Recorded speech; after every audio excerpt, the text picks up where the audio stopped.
Okay, guys, not going to take forever, but this unit 1-1, kind of has some high expectations of you guys to already understand graphing.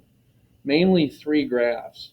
One, linear graphs, that is lines. Number two, quadratics, that's another fancy name for parabolas. And number three, absolute values. Now, rather than have this huge lesson on how to graph, which I don't think is a real proper expectation right now, we're going to use Desmos.com. As you can see, I got there in the address bar. I'm going to hit enter, and it takes you to the graphing calculator. And we have graphing calculators, but this is a lot better. It's a lot clearer and a lot more options. So if I wanted to graph y equals 2x plus 6, you don't need to type in the y equals. It's already implied in this blue section right here. So 2x plus 6, I'm just going to type in 2x plus 6, and there you have it. Now we could easily talk about what's your x-intercept. Well, that'd be right here. You just drag your cursor right over it, -3, 0. What's your y-intercept? It's right there, 0, 6. Now again, what if they asked us what the 0 was of the function? Do we want this one, 0, 6? Or do we want this one, -3, 0? By definition, we want the 0 of a function means find the x-intercept. That's this one. I'm just throwing that in there for free, just a quick review. Okay, so that's how you type in any linear function. I'm going to go ahead and get rid of that. Now the absolute value one is a little interesting. You're going to need to go down here in this little toolbar here, keypad, and you see this little symbol for absolute value? I'm going to go ahead and click on that, and let's say, what's the absolute value of x minus 2?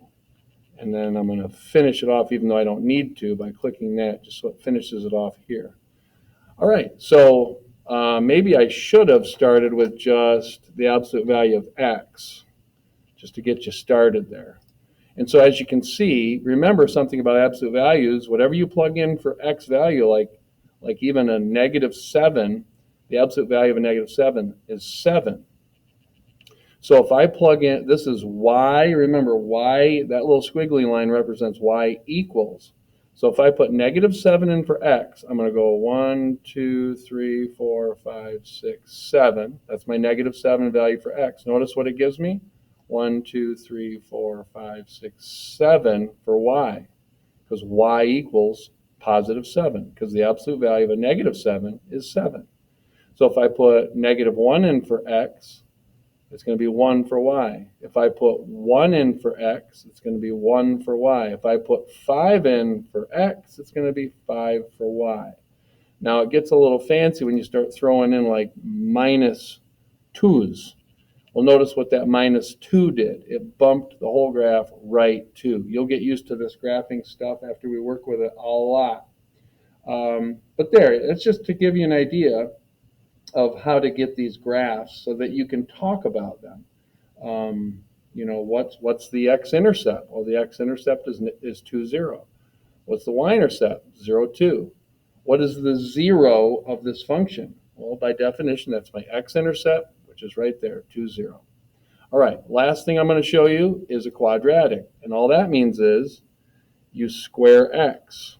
So there's, whoops, wow, that's a cool graph. All right, so I'm going to square x. There's x squared. So there you have your parabola. And if I wanted to mess around with it and say, well, ask questions like, what's your x-intercept? That'd be 0, 0. What's your y-intercept? 0, 0. What if I then said -2? Notice it just took that original parabola and it bumped it down 2. Now here's my y-intercept, 0, -2. Here are my two x-intercepts, and these are also called our zeros of the function. So hopefully that's starting to be fresh in your mind. All right, there's your little how to graph things so that I can see them before the homework questions. Ask me questions about them.